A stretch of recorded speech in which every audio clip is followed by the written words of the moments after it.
여러분, 지금 계좌 보셨습니까? 코스피 5,800. 이게 지금 2026년 2월 대한민국에서 벌어지고 있는 믿기 힘든 현실입니다. 강남 집값은 절대 안 떨어진다던 그 오만한 불패 신화가 무너지는데 딱 1년 걸렸습니다. 대통령이 부동산 잡기가 주식 5,000포인트 달성보다 훨씬 쉽다고 했을 때 다들 코웃음 치셨죠? 하지만 지금 서울 대단지 아파트들이 수억 원씩 몸값을 낮추며 투매가 시작됐고 그 자금은 고스란히 증시로 흘러가고 있습니다. 이건 단순한 자산 변동이 아닙니다. 대한민국 자본 지도의 대지진이자 거대한 자본의 엑소더스입니다. 이 대이동은 우리에게 축복일까요? 아니면 감당하기 힘든 재앙의 서막일까요? 도시건축가 닥터 인사이트가 지금 그 잔혹하고도 짜릿한 진실을 파헤칩니다. 어제였죠. 2026년 2월 20일 대한민국 경제사는 두 갈래로 완전히 갈라졌습니다. 꿈의 숫자라 불리던 코스피 5,800 돌파, 그리고 철옹성 같던 서울 아파트 시장의 하락 반전. 이 두 사건은 우연히 만난 별개의 이슈가 아닙니다. 철저하게 설계된 자본의 흐름, 그 거대산 물길이 바뀐 결과입니다. 30년 넘게 도시의 뼈대를 세우고 자본의 흐름을 지켜본 전문가로서 오늘 저는 보수와 진보라는 낡은 진영 논리를 완전히 걷어내고 오로지 경제적 실리와 시장 원리의 관점에서 이 뜨거운 전쟁의 심장부로 여러분을 안내하겠습니다. 먼저 우리 증시의 폭발적인 상황을 디테일하게 짚어보겠습니다. 불과 2년 전만 해도 1,500조 원 수준에 머물던 코스피 시가총액이 어떻게 5,800포인트라는 경이로운 숫자에 도달했을까요? 그 핵심은 기업 가치 제고를 위한 밸류업 프로그램의 강제 집행과 지배구조 개선입니다.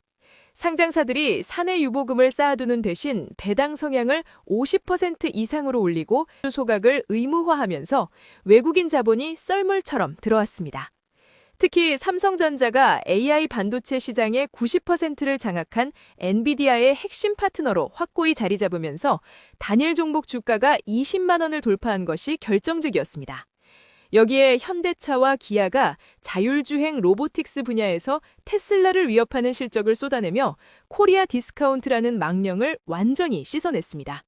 개미라 불리던 개인 투자자들은 이제 부동산 갭 투자 대신 미래 산업에 베팅하며 자산 성장의 기쁨을 누리고 있습니다. 반면 부동산 시장의 현실은 참혹함 그 자체입니다. 강남구 대치동 은마 아파트와 압구정 현대 아파트 같은 재건축 대여들조차 분담금 폭탄과 고금리를 이기지 못하고 이미 재건축 포기가 속출하고 있습니다. 송파구 가락동 헬리오시티와 잠실 엘스 리센츠 같은 대단지에서는 하루가 다르게 최저가가 경신되고 있습니다.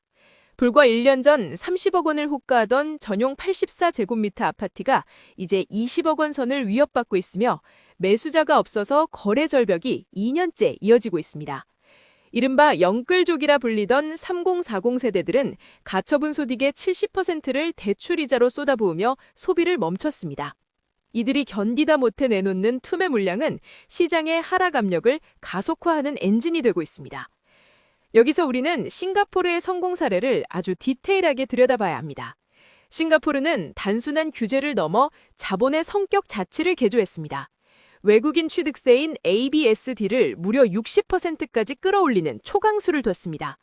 이 말은 100억 원짜리 집을 사려면 세금으로만 60억 원을 내라는 뜻이죠. 사실상 투기를 금지한 것입니다. 동시에 싱가포르 정부는 주택개발청인 HDB를 통해 국민의 80%의 저렴하고 품격 있는 공공주택을 공급했습니다. 집으로 돈을 버는 시대가 끝났음을 국가가 선포하자 싱가포르의 민간 자본은 갈 곳을 잃지 않았습니다. 그 거대한 자금은 국부펀드인 테마섹과 GIC를 통해 전 세계 하이테크 기업과 스타트업에 스며들었습니다. 싱가포르 국민들은 집값 상승 대신 국가 펀드의 배당과 기술 성장의 혜택으로 보장받는 금융 강국으로 거듭났습니다. 뉴질랜드의 사례는 더욱 흥미롭고 정교합니다. 뉴질랜드는 2021년 이자 비용 세액공제 폐지라는 카드를 꺼냈습니다. 그동안 집을 사기 위해 빌린 돈의 이자를 세금에서 깎아주던 혜택을 완전히 없애버린 겁니다. 투자자 입장에서 대출을 받아 집을 보유하는 것 자체가 매달 막대한 손실이 발생하는 구조를 만들었습니다. 또한 집을 사서 10년 안에 팔면 시세 차익의 상당 부분을 세금으로 가져가는 브라이트 라인 테스트를 강화했습니다. 이로 인해 뉴질랜드의 부동산 투자 시장은 초토화되었지만 그 흘러나온 자본은 어디로 갔을까요? 바로 뉴질랜드의 유망한 스마트 농업 기술과 에듀테크 혁신으로 유입되었습니다. 땅에 묻혀있던 죽은 돈이 미래를 만드는 혁신의 씨앗으로 변모한 것입니다. 도시건축가로서 저는 이 현상을 도시의 막힌 혈전을 제거하는 수술이라고 봅니다. 땅값만 오르고 건물은 낡아가는 죽은 자본의 나라가 아니라 기업의 혁신 자금이 펄떡이며 흐르는 살아있는 경제. 코스피 5,800은 바로 그 부동산 이탈 자본이 만들어낸 승리의 훈장입니다. 땀 흘려 일하는 가치보다 땅 투기가 대접받던 대한민국 자본지도의 대혁명. 이것은 성공 가능성을 넘어 이미 현실의 데이터로 증명되고 있습니다. 하지만 여러분, 상냥한 미소 뒤에 숨겨진 냉혹하고도 써노란 현실을 보셔야 합니다. 지금의 이 화려한 지표가 과연 지속가능한 안전자산일까요? 1990년 일본의 붕괴 사례를 아주 뼈아프게 분석해야 합니다. 당시 일본 대장성은 부동산 거품을 잡기 위해 부동산 관련 대출의 총량을 규제하는 부동산 융자 총량 규제라는 정책을 도입했습니다. 이게 얼마나 무서운 정책이었냐면 은행이 전체 대출 중에서 부동산에 빌려주는 비중을 강제로 낮추게 한 겁니다. 돈줄이 마르자 도쿄 중심가의 땅값이 반토막 났고 이건 곧 은행의 부실 채권 폭탄으로 돌아왔습니다. 일본인들은 자선의 70% 이상이 부동산이었기 때문에 자산 가치가 매일같이 떨어지는 것을 목격하며 깊은 심리적 트라우마에 빠졌습니다. 한 번 꺾인 자산 가격은 사람들의 소비 심리를 완전히 죽였고 이는 이른바 잃어버린 30년이라는 장기 침체의 늪으로 이어졌습니다. 자산 가치가 하락하면 아무리 주가가 올라봐야 실물 경제는 얼어붙습니다. 지금 서울의 거래 절벽 속 급락은 일본이 겪었던 그 공포의 초기 증상과 소름 끼칠도록 닮아 있습니다. 최근 중국의 사례는 더욱 처참합니다. 중국 정부는 부동산 개발 업체들의 부채를 규제하기 위해 세계의 레드라인이라는 강력한 정책을 발표했습니다. 자산 대비 부채 비율, 순 부채 비율, 현금 대비 단기 부채 비율을 아주 까다롭게 적용했죠. 이 기준을 맞추지 못한 헝다와 비구이완 같은 거대 개발사들이 연쇄 부도 위기에 몰렸습니다. 중국 경제의 4분의 1을 차지하던 부동산 섹터가 무너지자 지방정부의 재정 수익이 반토막 났고 분양받은 아파트가 완공되지 않는 사태가 속출하며 미분양 아파트는 유령 도시처럼 변했습니다. 중국 국민들은 평생 모은 돈으로 산 집이 콘크리트 덩어리로 남는 것을 보며 국가 시스템에 대한 신뢰를 잃었습니다. 부동산의 급격한 붕괴가 실물 경제와 국가 신용을 어떻게 파괴하는지 중국이 적나라하게 보여주고 있습니다. 도시건축가인 제가 현장에서 느끼는 공포는 더욱 실질적입니다. 건설 경기가 얼어붙으면 연간 수십만 명의 현장 일자리와 수만 개의 연관 산업이 한꺼번에 무너집니다. 철창, 시멘트, 가구, 가전, 인테리어 업계는 이미 비명을 지르고 있습니다. 공급이 완전히 멈춘 상태에서 인위적으로 가격만 누르면 5년 뒤 자본이 다시 부동산으로 회귀할 때 우리는 공급 부족에 따른 하이퍼 인플레이션 수준의 폭등을 다시 마주할 수 있다는 강력한 경고입니다. 코스피 5,800이 기업의 펀더멘털이나 이익의 성장이 아니라 갈 곳 없는 유동성이 억지로 만들어낸 불안한 거품이라면 어떡하시겠습니까? 열차의 엔진을 끄고 브레이크를 꽉 밟으면 기차는 멈추겠지만 그 반동으로 승객들은 튕겨나가고 바퀴에선 불이 납니다. 지금 우리 경제는 그 위험한 급브레이크를 밟은 상태입니다. 이제 30년 동안 이 땅의 지도를 그려온 저 닥터 인사이트의 진짜 통찰을 공유할 시간입니다. 저는 지금의 현상을 대한민국 경제의 체질을 바꾸는 잔혹하고도 위대한 수술이라고 정의합니다.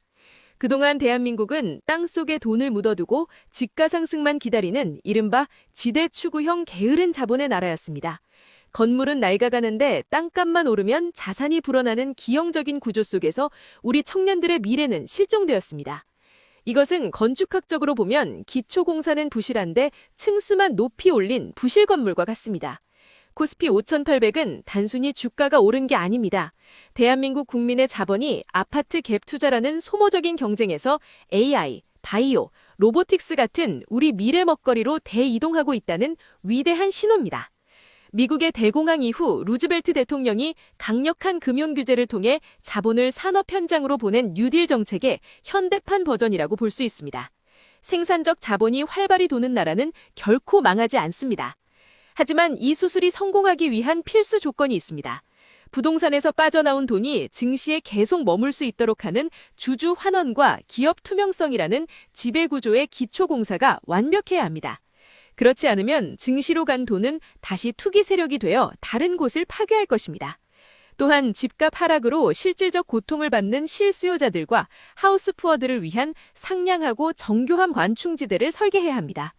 도시를 지을 때 배수와 통풍이 잘못되면 결국 건물이 썩듯 자본의 흐름도 출구가 정교해야만 대한민국 경제가 무너지지 않습니다.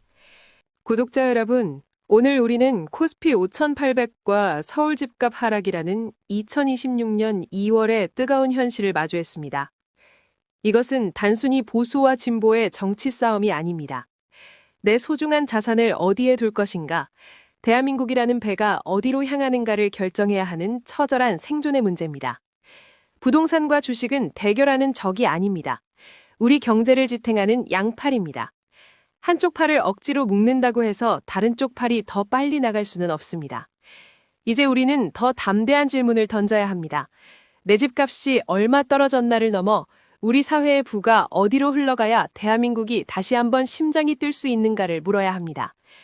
대통령의 호언장담은 이제 현실의 시험대에 올랐습니다. 이 정책이 신의 한 수로 기록될지 아니면 역대급 패착이 될지는 이제부터 시작될 시장의 역습을 우리가 어떻게 지혜롭게 다루느냐에 달려 있습니다. 부동산 공화국의 종말인가? 아니면 새로운 금융강국의 탄생인가? 그 갈림길에서 여러분은 어떤 선택을 하시겠습니까? 저는 언제나 인사이트 시티에서 여러분과 함께 미래를 안내하겠습니다. 여러분의 뜨거운 통찰을 댓글로 남겨주세요. 영상이 유익했다면 구독과 좋아요 부탁드립니다. 지금까지 여러분의 지적인 동반자 닥터 인사이트였습니다. 감사합니다.